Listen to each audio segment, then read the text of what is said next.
Fala meus amigos e minhas amigas corintianas. Estamos aqui novamente para trazer mais um vídeo no canal com as últimas informações do Timão. Deixa seu like, se inscreve no canal e deixe também seu comentário. Vamos pro vídeo. Corinthians e Vasco que entraram em campo no meio de semana pela Copa Sul-Americana. O Corinthians perdeu em casa, o Vasco arrancou um empate fora de casa, mas chegou a vencer. Arrancaram né? do Vasco. Melhor.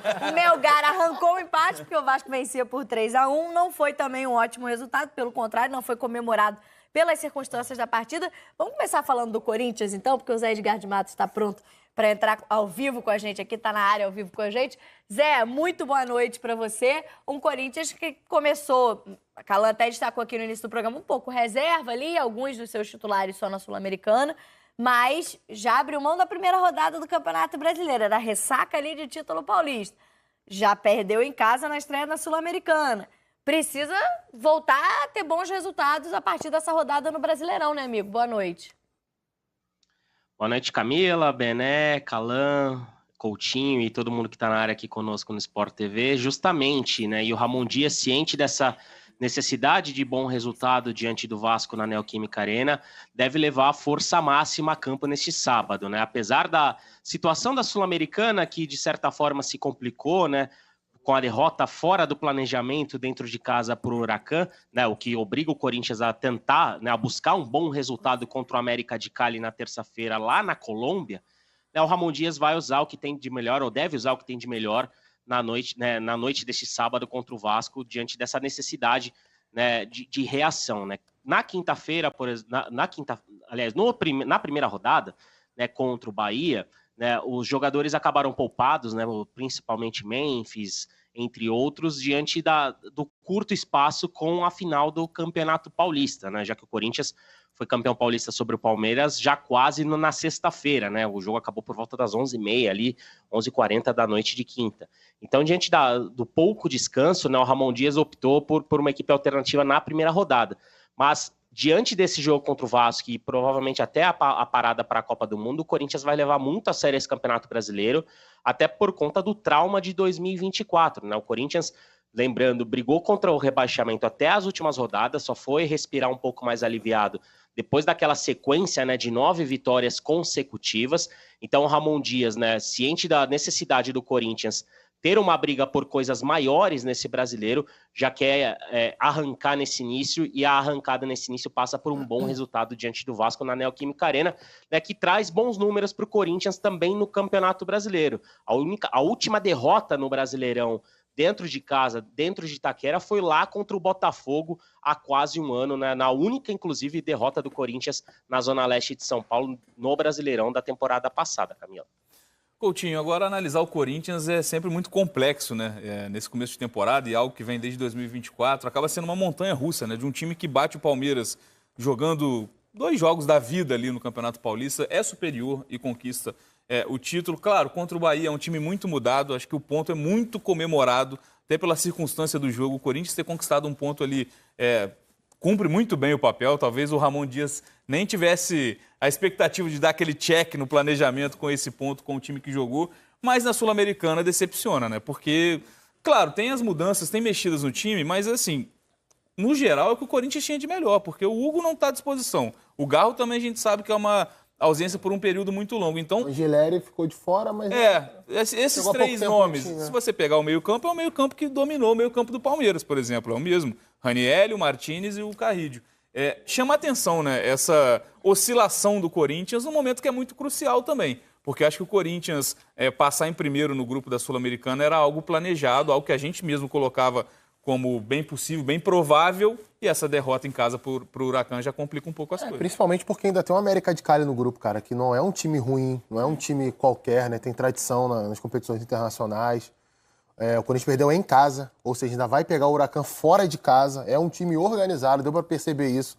Pode não estar à altura técnica do Corinthians, mas conseguiu se mobilizar e se organizar para isso. Tem feito boas campanhas, inclusive, no futebol argentino. Cara, eu acho assim, uma declaração do Ranieri depois do jogo me chamou muita atenção. Ele repete: a gente tem que fazer o que a gente fez contra o Palmeiras. O que eu acho que ele estava... O próprio Abel citou isso, inclusive. Citou isso na coletiva. O que eu acho que ele estava se referindo ao espírito do time em campo. Só que é uma final, cara. Você vai jogar 50 finais dessa até o final do ano? Impossível. 45? Sei lá, quantos jogos o Corinthians vai fazer até o final do ano agora? Não vai fazer, cara. Não vai fazer. É muito desgastante fisicamente, é muito desgastante mentalmente. O que é que você tem que ter para não ter que fazer uma final a cada jogo, a cada meio de semana, a cada final de semana? Organização defensiva, principalmente, uma coisa que o Corinthians não tem. O Corinthians não tem isso desde o ano passado, inclusive na arrancada do Corinthians no Brasileirão. Eu falei algumas vezes aqui no Sport TV sobre isso. Era um time que produzia, que envolvia quando tinha a bola, que criava, que desequilibrava muito pela qualidade técnica dos seus meias e atacantes, mas que defensivamente cedia muitos espaços, que a coordenação ali defendendo em losango não estava bem feita. Nesse jogo agora de quarta-feira, terça-feira o jogo? Quinta-feira, né? Não, foi... Da Huracan, quarta? Quarta-feira. Quarta-feira, perdão. Quinta foi ontem. É porque é tanto jogo que você vai esquecer. Não tem como. Já tem Brasileirão aí. Já tem Brasileirão. Jogo de quarta-feira, até alguns momentos o Corinthians ele não era difícil de você identificar, interpretar qual era a ideia de defender. Ia defender em losango ou o Romero ia voltar pelo lado esquerdo com o Carrilho voltando pelo lado direito e o Raniel e o José Martínez como meias. Eu, sinceramente, tive essa dificuldade ao longo do primeiro tempo, né? A cada hora era uma coisa diferente e do outro lado tinha um adversário organizado. E, por incrível que pareça, né, até ofensivamente, depois da metade do primeiro tempo, o Corinthians deixou de funcionar. O Carrilho ficou muito preso do lado direito. As mexidas do Ramon não funcionaram, assim, acho que pioraram a equipe ofensivamente. É um problema. É um problema. É leitura de jogo, às vezes. Então, assim, é esse cenário, cara. É o cenário que a gente tem. O que a gente pode falar mediante a isso? O Corinthians é favorito contra o Vasco? Não sei. Não sei se é. Qual o Corinthians a gente está falando? O Corinthians da final contra o Palmeiras? Esse sem dúvida seria. Esse sem dúvida seria. Ou o Corinthians que oscila pra caramba, que às vezes dentro do mesmo jogo apresenta duas versões totalmente diferentes. É difícil de fazer um prognóstico. Eu acho que vai muito também da questão comportamental do Corinthians. Eu acho que defensivamente é uma equipe que sofre muito, do meio pra frente eu acho que é uma equipe que tem qualidade. E detalhe que nesse jogo, por exemplo, da Sul-Americana, você entrou com um meio que é o que te dá uma sustentação, né? Que é o Raniel, o Martínez, o Carrillo, é um cara que dá sustentação pra galera da frente. O Memphis jogou de 10, o Romero jogou como se fosse o Memphis, no caso, né? Sendo a dupla do Yuri. Acho que teve uma leitura muito abaixo em si, mais uma vez, do treinador. Muito se fala. Por que ele não poderia, então... Eu não acho que o Romero, por exemplo, funcione do lado esquerdo. Por que não o Thales Magno ali? Ah, mas era para ter um jogador criativo. Por que o Memphis não jogou na própria função? E o Coronado jogou como o cara da criatividade na ponta. O Coronado foi entrar aos 35 minutos. O Rian, um cara que nem fazia mais parte, né? Assim, quando você... Cadê o Rian? E aí o cara entrou antes dele, por exemplo. Fora isso tudo, a gente sabe que defensivamente existe toda uma organização defensiva para funcionar. O Giovani, seu setor Giovani. eu falei Rian, desculpa, foi o Giovani. Rian é o meio-campista. Para o seu esquema defensivo, para funcionar, você tem que estar todo mundo muito bem organizado, é claro.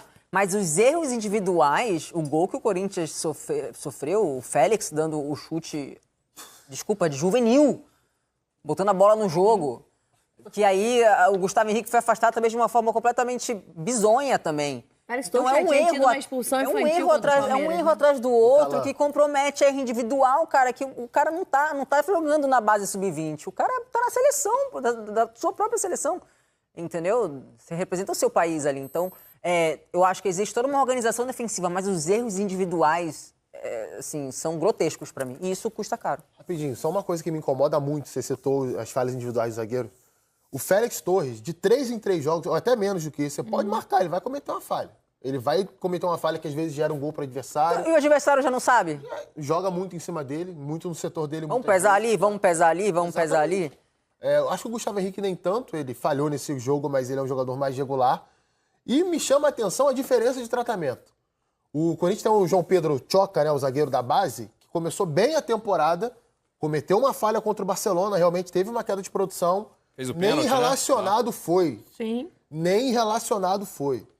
O José Martínez tem licença para errar passe de um jeito que o Breno Bidon não tem dentro do time do Corinthians, né? Porque um joga muito mais do que o outro e a qualidade para mim é totalmente diferente. Mas eu acho que a ideia, neste caso das duas escolhas, eu acho inquestionável que o Bidon é o cara que é inteligentíssimo. Só que você sofre um pouquinho mais defensivamente. Sim. Então são trocas, né? O que você faz ali? Aí entra o Raniel para segurar um pouquinho, né? Você tem os dois, né? Eu acho que o ideal, Calan, era jogar. Inclusive foi a versão do meio campo do Corinthians na reta final do Brasileirão. Raniel, Carrilho, meia-direita, Breno Bidon, meia-esquerda e o Garro, né? Que agora tá fora, pode ser o Coronado, adiantado. Foi o que fez sucesso ano passado. Exatamente. Assim, sofre defensivamente, concordo contigo. Só que continua sofrendo, porque acho que a questão vai além da característica dos jogadores, vai de organização. Qual é o funcionamento? Vamos marcar em losango? Beleza. Quando a bola bater no lateral adversário, eu tenho que ter uma organização para o meia aqui marcar lá e o meia do outro lado fechar a diagonal nas costas do volante para não dar o espaço que dá no centro do campo. Do outro lado, a mesma coisa. Até onde o lateral vai sair para abordar e não vai ficar muito longe do zagueiro. O volante vai entrar no meio deles quando o lateral fizer isso. São coisas que você não vê no time do Corinthians. Assim, todo respeito, eu não vejo evolução nesse sentido desde o ano passado. Não dá. E sabe o que me incomoda mais? Eu comecei hoje o Tanara elogiando que o Abel Ferreira falou sobre futebol na entrevista coletiva dele, que não é muito comum, infelizmente. Não sei o que você vai falar. O que acontece? A gente está falando de problemas no Corinthians que acontecem desde a última temporada. Organização defensiva, substituições mal feitas, né, que pioram o time, e essa questão individual de alguns jogadores. E aí, quando o Ramon Dias ou o Emiliano, família Dias, são perguntados sobre futebol na coletiva, sobre o desempenho do time, o que poderia ter dado outras substituições, outras escolhas, a resposta é sempre em relação aos jogadores. Essa quinta-feira foi, tô com raiva do que o time representou em campo. O torcedor também tá com raiva, né, do que o time fez em campo. Perdeu em casa pro Huracan, não era esperado. E a gente não consegue, né, ter essas explicações da família Dias, assim, por que o time não consegue se organizar defensivamente, ainda que faça algumas mudanças no esquema, por que alguns jogadores não têm, por que o Coronado não começou jogando, por exemplo, que tem as características. São questões que se repetem no time do Corinthians desde a última temporada e que a gente não vê muito soluções, pelo menos nas entrevistas dessa comissão técnica, né? Exatamente. Falta de pergunta não é, né, Sim. Camila? Porque nos últimos jogos, por exemplo, em relação ao Coronado, né, no jogo contra o Huracan, foi questionado. O Coronado tem uma questão física ainda, né, que ele, embora ele esteja apto clinicamente, ainda está um pouco atrás dos companheiros devido ao tempo que ficou parado, mas era esperado que pelo menos ele pudesse jogar 45 minutos e não os últimos 10, 15 ali, né, que ele entrou, foi basicamente a última opção. E, por exemplo, o Ramon foi questionado sobre o próprio Giovani, né, que foi citado aí na mesa, porque o próprio Ramon, numa entrevista no passado, disse que o Giovani não atuaria mais com ele, né?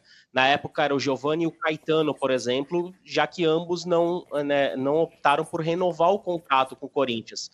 O Giovani tem contrato até o meio dessa temporada e não aceitou a proposta do Corinthians, ou seja, ele está nos últimos 2, 3 meses ali de contrato com o Corinthians e apareceu como a primeira opção de troca ali do Ramon, né, no jogo contra o Huracan. Mas são algumas explicações que ele vai ter que dar, né, nos próximos jogos, porque agora ele vai ter que sair um pouco da zona de conforto que ele tinha no Corinthians. Afinal, ele não terá o Garro por tempo indeterminado, por exemplo, né? Então, vai ter que encontrar ou no Coronado ou em outro jogador alguém que possa fazer essa função de municiar o Memphis, de municiar o Yuri Alberto, que tinha sido o ponto alto da equipe na temporada passada. Mas é algo que a gente vai observar nas próximas semanas, porque assim como no início do ano, né, o Ramon vai ter pouco tempo para treinar, né? Vai ter dois jogos por semana, basicamente. Então, ele vai precisar, né, encontrar rápido essas respostas para o Corinthians voltar, né, a reagir e embalar nesse início de Campeonato Brasileiro, que é o grande objetivo, né, da equipe, né, para essa primeira parte da Série A. E aí a gente fica falando de um Corinthians que tem que montar esse time ideal já pensando sem a possibilidade do Garro, né? Porque é uma ausência longa, ausência muito importante, e aí a questão para vocês que eu deixo é o Coronado que toma conta dessa posição. Perder o Memphis no lugar que ele está mais acostumado a jogar no time é ruim, porque, como a Calan bem lembrou, ele foi recuado para jogar naquela função e o Corinthians talvez tenha opções ofensivas a mais para suprir essa ausência se o Memphis for recuado. Caso do próprio Romero e do Thales Magno, que pode entrar nesse time também. Como que vocês enxergam, começando por você, Calan, o ideal sem Garro, né? A vida sem Rodrigo Garro, pelo menos nesses meses no Corinthians? Eu acho que o Garro é o cara que tem uma importância muito grande na reta final da temporada, sim, na reta final, aliás, do Brasileirão do ano passado, né? É claro que tem toda a qualidade do Memphis, né? Em conseguir casar com o Yuri muito bem, mas o Garro é um cara que ele não para, ele é um cara muito dinâmico, né? Um cara que consegue associar, consegue lançar essa bola para eles lá na frente. Obviamente que vai perder consideravelmente. Só que assim, o Garro também ainda não chegou nessa temporada. Essa é a verdade. O Garro não conseguiu ainda ser o Garro de como estava no ano passado. Ficou fora um longo período. Exato. Também por lesão, pelas questões, enfim, envolvendo um acidente Também, que ele teve. pois é. Então, ele ainda não chegou, né? E acho que o Corinthians vem sentindo muito essa não presença mesmo com ele presente do jogador, que é importantíssimo nesse meio campo. Essa é a grande verdade.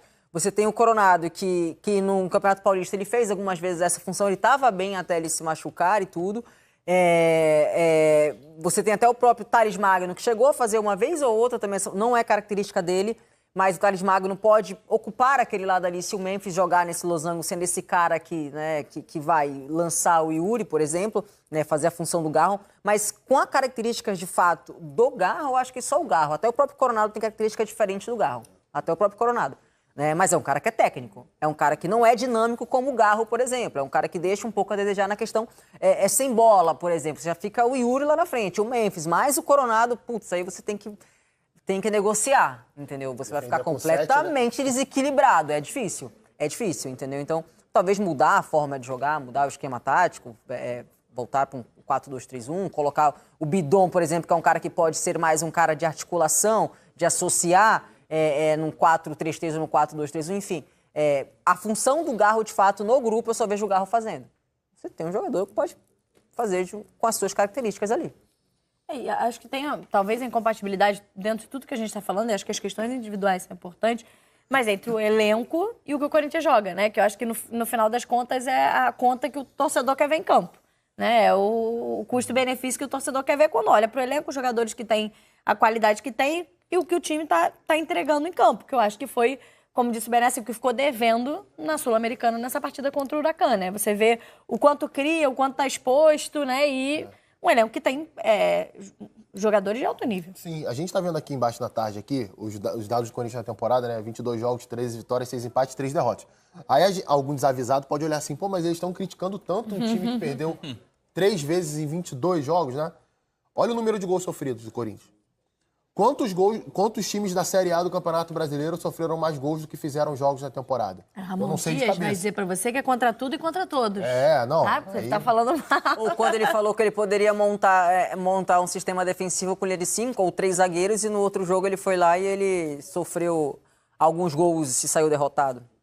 Ele falou isso também. Só uma correção, Coutinho. Eu falei sobre o 4-2-3-1 ou 4-3-3, mas o Corinthians tem uma certa... No grupo não tem pontas.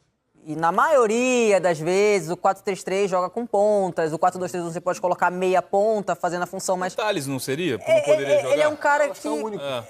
Exato, ali do lado esquerdo. Giovani talvez se aproxime disso também. Não precisa ser um ponta, né, nesse 4-2-3-1, por exemplo. Pode ser um meia ponta. O Thales pode ser esse cara, do lado direito... Né? Então, assim, é mais complexo mesmo. O Coronado no Al-Nassr, né, que ele jogava, Al-Nassr ou Al-Ittihad, agora eu não lembro exatamente, mas Al-Ittihad. Ele jogava como falso ponta esquerda. Sim. Era um 4-3-3 que ele saía da esquerda e vinha para o centro. Eu tentaria colocar o Coronado inicialmente. Tentaria para ver, porque o time já tem ali uma memória tática desse jeito de jogar. Ofensivamente consegue iludir os adversários assim. Até contra o Huracan no primeiro tempo, ali até os 25, 30 minutos conseguiu fazer isso, depois caiu de produção, porque o Carrilho ficou muito fixo pelo lado direito. Então eu tentaria primeiro com o Coronado. Caso não desse certo com o Coronado, o Corinthians tem 2 meio-campistas, né? E aí não é só meia ou volante, meio-campista. Breno Bidon e Carrilho. Cara, se você coloca o Ranieri por trás dos dois, você tem um meio-campo criativo. Você tem um meio-campo que cuida bem da bola, tem um meio-campo que tem um meia, vai ter um meia-esquerda com mais capacidade de posse e retenção de bola. Você vai ter um meia-direita que também tem drible, que tem força, que chega no fundo, que chega na área, que é o Carrilho. Tem um bom passe também, mas não é a principal característica dele. E aí você vai tentar utilizar um jogador que seja um falso ponta pela direita para abrir espaço para o Mateuzinho. Pode testar algumas opções no elenco. O Thales Magno pela esquerda, enfim. Dá para você achar alguma solução. Mas o principal problema do Corinthians, para mim, é o problema defensivo. O Corinthians não pode passar o Brasileirão com os problemas que tem hoje defensivamente. Porque esse dado que a gente está vendo aqui, 23 gols sofridos em 22 jogos, é jogo de primeira fase eliminatória de Libertadores, Campeonato Paulista e início de Campeonato Brasileiro, uma rodada só. É média de mais de um gol por partida, né? É muita E coisa. tem de São tudo. poucos enfrentamentos contra times da Série A. Né? Você vai encarar adversários. Façam um exercício aqui, porque eu não tenho como fazer isso agora de cabeça, eu não vou lembrar. Mas são poucos os times, não dá nem para encher uma mão, que levaram mais gols do que fizeram jogos nessa temporada da Série A do Campeonato Brasileiro. Pode ter certeza disso.